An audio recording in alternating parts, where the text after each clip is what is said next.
Good morning বন্ধুরা, তোমরা সবাই কেমন আছো? আশা করছি তোমরা সবাই ভালো আছো। তোমাদের আশীর্বাদে আমিও বেশ ভালোই আছি। আজকে রান্না হচ্ছে কচুরলতি। সবার আগে লতিগুলোকে সুন্দর করে কেটে নেওয়া হচ্ছে, তারপর রসুনটাকেও সুন্দর করে কেটে নেওয়া হচ্ছে। রসুনগুলো কাটার পর তোমরা লঙ্কাগুলোকে আধা বাটা করে নেবে। লঙ্কাটা অনেক পরিমাণে দিবে যাতে ঝাল হয়, ঝাল না হলে কিন্তু ভালো লাগবে না। তারপর রসুনের কোয়াগুলোকে সুন্দর মতো থেতো করে নেবে। থেতো করে নিলে কিন্তু সেন্টটা অনেকটা ভালো হবে। তারপর বাটিতে থেতো করে রাখা রসুনগুলো উঠাবে আর থেতো করে রাখা লঙ্কা গুঁড়োকেও উঠাবে।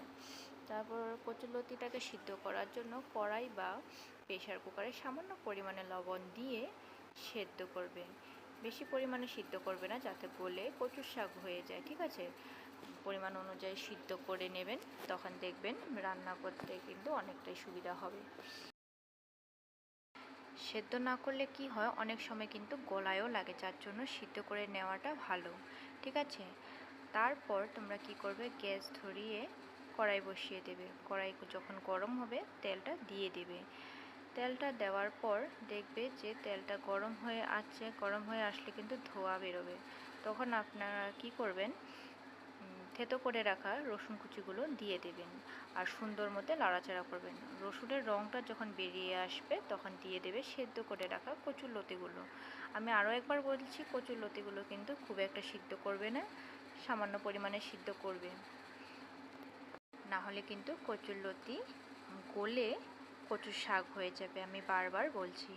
আর নাড়াচাড়া করার সময় কিন্তু সাবধানে নাড়াচাড়া করবে, না হলে কিন্তু ঘেটে যাবে।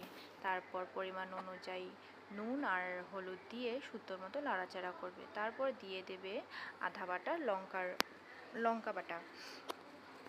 তারপর সুন্দর মতো নাড়াচাড়া করবে, এমনভাবে নাড়াচাড়া করবে যাতে জিনিসটা গলে না যায়। আমি বারবার বলছি যাতে গলে না যায়, গলে গেলে কিন্তু ভালো লাগবে না। তোমরা কিন্তু এর মধ্যে চিংড়ি মাছ দিয়েও ট্রাই করে দেখতে পারো, দেখবে টেস্টটা আরও অনেকটা ভালো হবে। আমার বাড়িতে ছিল না, যার জন্য আমি দিতে পারিনি। আপনারা প্লিজ একবার ট্রাই করে দেখবেন চিংড়ি মাছ দিয়ে, তখন দেখবে দুর্দান্ত হবে। তারপর এপিট ওপিট করে নাড়াচাড়া দেবে। যখন হয়ে আসবে তখন কি করবে, সামান্য লেবু রসটা চারিদিকে ছিটিয়ে দেবে। তখন কী হবে, যদিও চুলকায়, এই লেবুর রসটা দিলে কিন্তু চুলকবেও না, আর সেন্টটাও কিন্তু অনেকটা সুন্দর হবে। যখন এভাবে লাড়তে চাড়তে যখন দেখবে জিনিসটা হয়ে যাচ্ছে, তখন কিন্তু নামিয়ে ফেলবে। Thank you.